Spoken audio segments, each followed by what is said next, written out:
You're listening to Big World Network.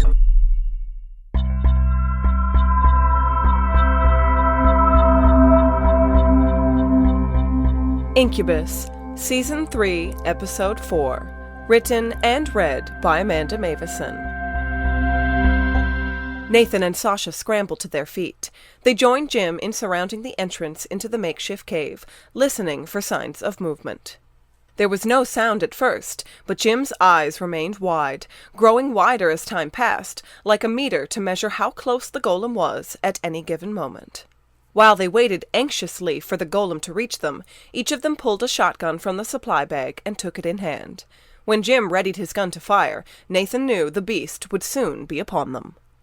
There wasn't anything inherently frightening about active golems. Nathan wasn't afraid of golems, including this creature they were about to face, that he could hear like a galloping bear. It was when a golem was still and silent that Nathan was disturbed, knowing that at any moment the thing might move. It was like being around a dead body, with the threat of it getting up and suddenly attacking. Crouched around the entrance into the cave, Nathan was ready the moment a large figure burst from the darkness into the rain. But it was too fast. 3 shots fired in unison and hit nothing but air. "It's already on someone's scent!" Sasha cried out, leaping up to give chase after the large blur that had moved past them. "We have to get its attention!" Nathan was amazed by how fast Sasha moved through the rain, disappearing into the trees in moments. Jim moved just as inhumanly, suddenly gone, flying into the woods, using a slightly different path to cut the golem off. Nathan took Jim's cue and raced into the trees further down. The golem moved fast, but maybe by taking different routes, they would be able to surround it. Minutes passed with nothing but brush in Nathan's line of sight as he ran. Water was running down the back of his neck. He hated the rain at the best of times, but he really hated being in soaking wet clothing in the middle of the woods at night. The ground was already saturated. That meant that, even under the canopy of trees, everything was relatively slippery. In lower-lying and completely exposed areas, the mud was almost ankle-deep. The rain had picked up over the last hour. Nathan was still cold and wet, but he could appreciate, just a little, that it could be far worse if the temperature was any lower. He stumbled over a root, nearly falling, as his cell phone blared from inside his pocket. Cursing, Nathan fumbled to answer the call. "What?" "Do you have anything?" Jim called from the other end of the line. Even his voice sounded soggy. "No?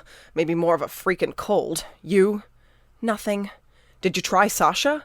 "He hasn't got anything either," said Jim. "I think we lost it." "Wait." Nathan lowered his voice, thinking he had heard something to his left. "I might have something now." He strained to hear over the rain. There was definitely something moving through the brush near him, and fairly quickly, too. "I got something, Jim. No visual, though, so it could be anything. I'm on it." "Where are you?" Jim's voice asked urgently. "I'm heading north. Call Sasha!" And with that, Nathan snapped his phone shut, sprinting off after what he sincerely hoped was the golem. Sprinting was actually not the best way to describe Nathan's slogging and slipping through the mud, trying to avoid trees, rocks, and other nameless bits of nature, which he did his best to baptize with expletives. It wasn't long before his breath was coming in harsh pants. He was fit, but he was carrying a good extra 10 pounds of rainwater soaked into his clothing, and felt like he was running through quicksand. Nathan was thankful when the pursuit brought him into a more heavily wooded, slightly elevated area. The going was a lot easier, but he still had to stop running to get a lead on the sounds of the golem over his own harsh breathing, the slap of wet clothing against his body, and the sucking noise of his feet in the mud. He wasn't even really sure if he was gaining on the thing. It seemed to be moving on a course parallel to his. At least they soon started heading downhill, but that also meant that Nathan started to pick up speed. Bursting out of the trees into a clearing, Nathan was moving faster than he could control. He saw 2 things very clearly. First, Sasha had just run into the clearing from the opposite side and was standing with his phone at his ear.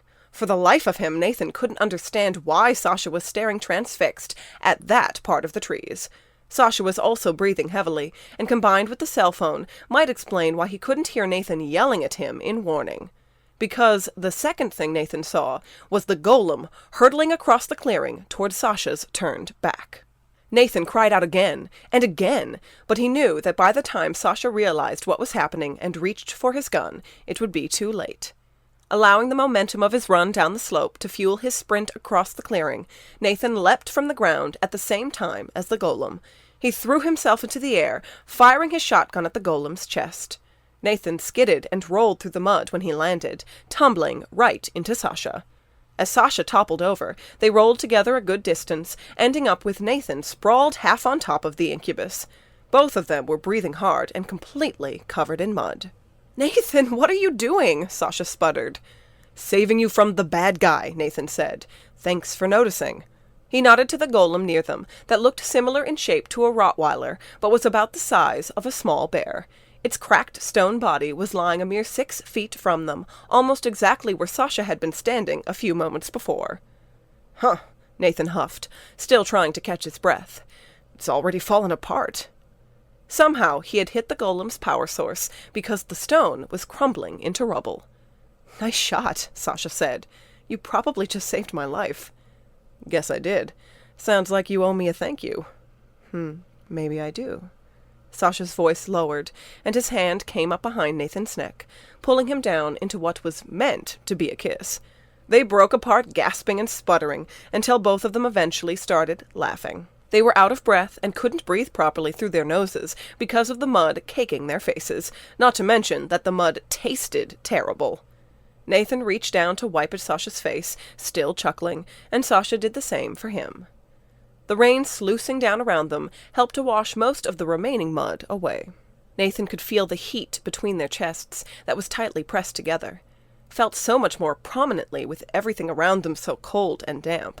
Even with the rain, Nathan couldn't help completing the act Sasha had attempted and pressed down onto Sasha's lips. Slipping slightly in the mud, Nathan repositioned himself as best he could, sliding his body up Sasha's torso as he kissed him. He used his new position to deepen the kiss, and the heat between them helped him forget all about the cold and constant rain. Sasha purred low in his throat to voice his approval, but unfortunately the Incubus was having a harder time forgetting the rain.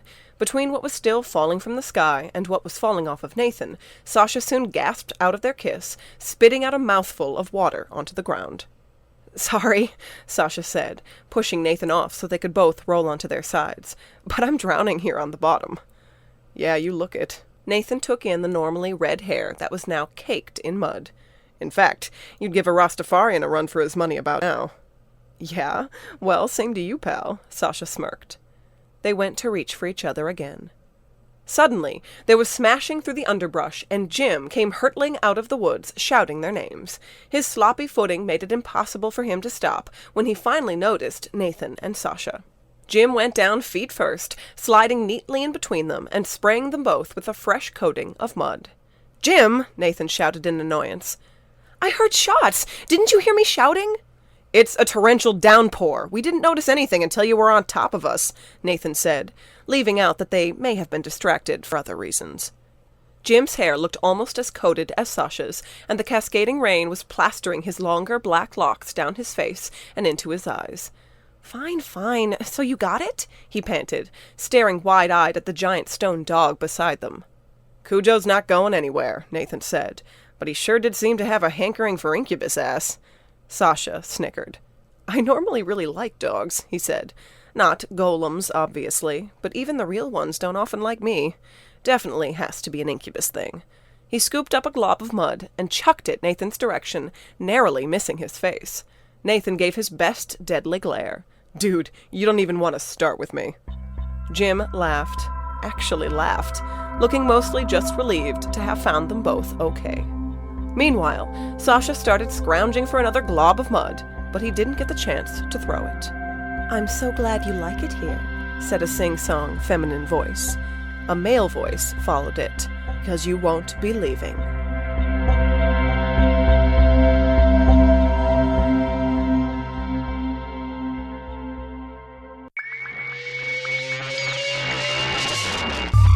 You're listening to Big World Network.